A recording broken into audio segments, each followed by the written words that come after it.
Selamat pagi Ibu dan teman-teman sekalian. Kami dari kelompok 7 akan menjelaskan materi PSAK 25. Sebelum itu saya akan memperkenalkan anggota kami terlebih dahulu. Yang pertama ada Olta Laurencia, selanjutnya ada Clara Stefani, Nicholas Rian, Kartika Angelia Putri, Fatina Viva, dan saya sendiri Zulfahir ya. Pertama ada kebijakan akuntansi. Kebijakan akuntansi adalah prinsip, dasar, konvensi, peraturan, dan praktik tertentu yang diterapkan entitas dalam penyusunan dan penyajian laporan keuangan. Yang pertama ada pemilihan dan penerapan kebijakan akuntansi. SAK menentukan kebijakan akuntansi untuk menghasilkan laporan keuangan yang berisi informasi relevan dan andal atas transaksi, peristiwa, dan kondisi. Ketika suatu SAK secara spesifik berlaku untuk suatu transaksi, peristiwa atau kondisi lainnya, kebijakan akuntansi yang diterapkan untuk item tersebut menggunakan SAK yang bersangkutan dan mempertimbangkan panduan aplikasi SAK yang relevan. Dalam hal tidak ada SAK secara spesifik berlaku untuk transaksi, peristiwa, atau kondisi lainnya, maka manajemen menggunakan pertimbangannya dalam mengembangkan dan menerapkan suatu kebijakan akuntansi yang menghasilkan informasi yang relevan dan andal. Selanjutnya ada konsistensi kebijakan akuntansi. Entitas memilih dan menerapkan kebijakan akuntansi secara konsisten untuk transaksi, peristiwa, dan kondisi lainnya yang serupa, kecuali PSAK secara spesifik mengatur atau mengizinkan kelompok item-item di mana kebijakan akuntansi yang berbeda adalah hal yang mungkin sesuai dengan keadaan. Jika PSAK mengatur atau mengizinkan pengelompokan semacam itu, maka kebijakan akuntansi yang tepat dipilih dan diterapkan secara konsisten untuk setiap kelompok. Selanjutnya akan dijelaskan oleh teman saya. Terima kasih. Oke, selanjutnya saya akan menjelaskan perubahan kebijakan akuntansi. Kapan sih terjadinya perubahan dalam kebijakan akuntansi? Jadi, suatu entitas mengubah suatu kebijakan akuntansi hanya jika perubahan tersebut yang pertama dipersyaratkan oleh suatu PSAK. Kemudian yang kedua, perubahan tersebut menghasilkan laporan keuangan yang memberikan informasi yang andal dan lebih relevan tentang dampak transaksi, peristiwa, atau kondisi lainnya terhadap posisi keuangan, kinerja keuangan, atau arus kas entitas. Lalu, bagaimana terjadinya penerapan perubahan kebijakan akuntansi tersebut? Jadi, penerapan perubahan kebijakan akuntansi itu bergantung kepada entitas yang mencatat perubahan kebijakan akuntansi akibat dari penerapan awal suatu PSAK. Jika tidak ada ketentuan transisi atau perubahan kebijakan yang dilakukan secara sukarela, maka entitas akan menerapkan perubahan tersebut secara retrospektif. Bagaimana jenisnya penerapan perubahan kebijakan akuntansi? Yang pertama akan kita bahas adalah penerapan retrospektif. Apa sih itu penerapan retrospektif?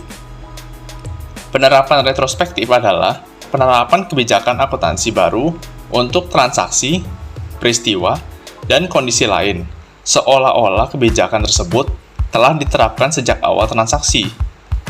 Ketika perubahan kebijakan akuntansi diterapkan secara retrospektif, maka entitas menyesuaikan saldo awal setiap komponen ekuitas yang terpengaruh untuk periode sajian paling awal. Dan untuk jumlah komparatif lainnya, akan diungkapkan untuk setiap periode sajian seolah-olah kebijakan akuntansi baru tersebut sudah diterapkan sebelumnya. Lalu yang kedua adalah penerapan prospektif. Penerapan prospektif adalah suatu penerapan dampak perubahan kebijakan akuntansi baru untuk transaksi, peristiwa, dan kondisi lain yang terjadi setelah tanggal perubahan kebijakan tersebut. Oke, bagian selanjutnya akan dibahas oleh teman saya, Fatin.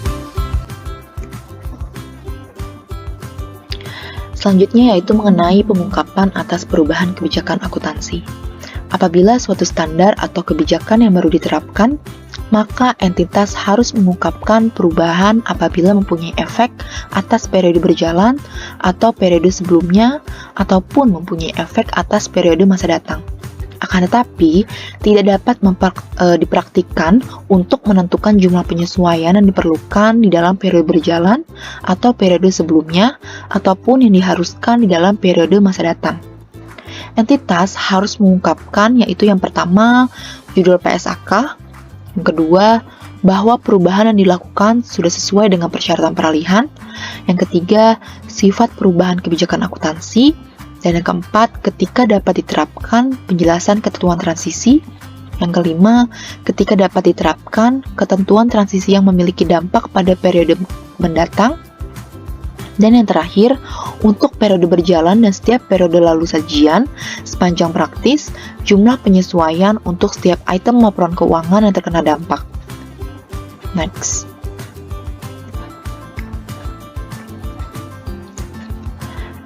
Selanjutnya yaitu mengenai estimasi akuntansi. Apa sih estimasi akuntansi? Estimasi akuntansi merupakan estimasi entitas yang dapat mempengaruhi elemen-elemen dalam LK atau laporan keuangan.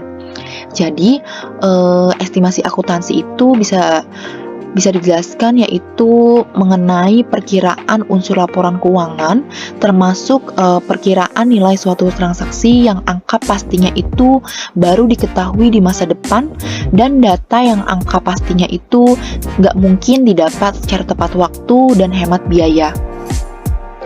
Selanjutnya akan dilanjutkan oleh teman saya.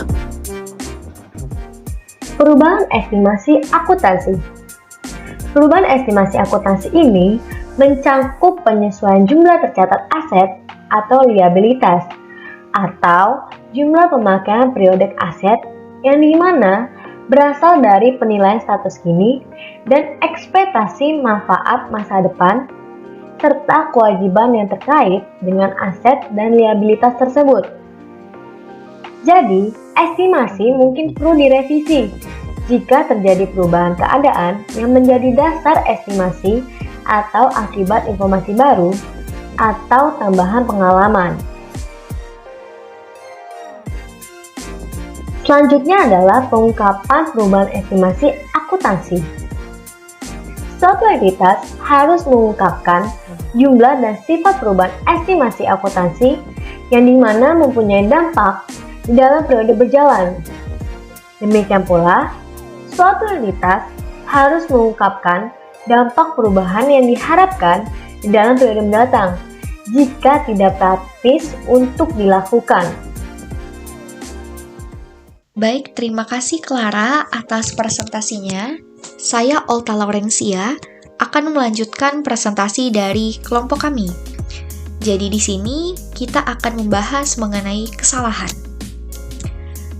Suatu laporan keuangan itu dapat dikatakan tidak sesuai atau tidak layak apabila terdapat kesalahan material ataupun yang bukan material. Nah, kesalahan itu dilakukan secara disengaja. Tujuannya untuk apa? Tujuannya untuk mencapai suatu penyajian di laporan posisi keuangan atau kinerja keuangan atau arus kas tertentu agar bisa menunjukkan suatu posisi tertentu. Lanjut, kesalahan yang terjadi di periode sebelumnya. Umumnya kesalahan ini terjadi karena adanya kelalaian ataupun kesalahan dalam pencatatan. Atau bisa juga karena adanya kegagalan dalam menggunakan informasi yang andal. Seperti itu. Lalu lanjut. Nah, jadi apabila ada kesalahan, kira-kira koreksi seperti apa sih yang bisa dilakukan oleh perusahaan?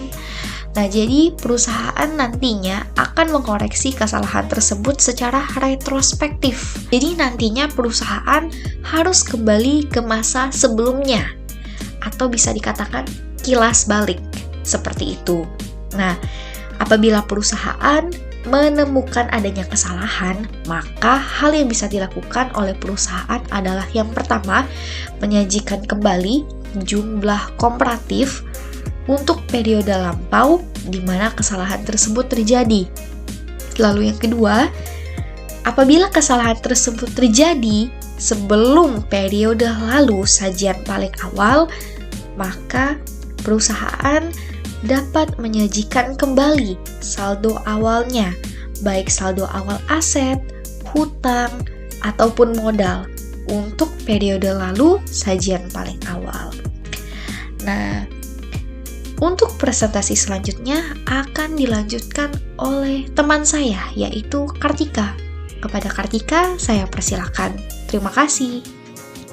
Selanjutnya, saya akan mempresentasikan 3.4 konsep materialitas.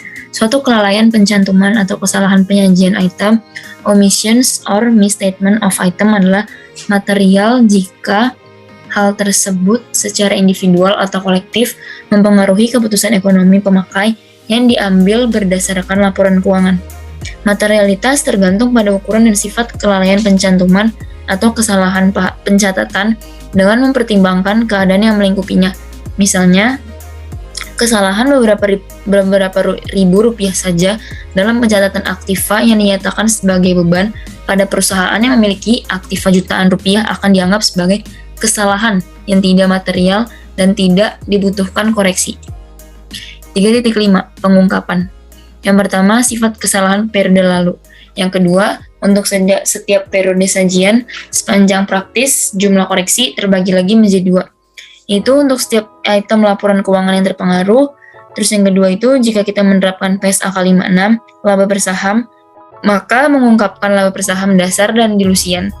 Yang ketiga, jumlah koreksi pada awal periode sajian paling awal. Yang terakhir atau keempat, jika penyajian kembali retrospektif tidak praktis untuk suatu periode tertentu, keadaan yang membuat keberadaan kondisi itu dan penjelasan bagaimana dan sejak kapan kesalahan telah dikoreksi. Sekian dari presentasi kami, mohon maaf jika ada salah kata. Terima kasih.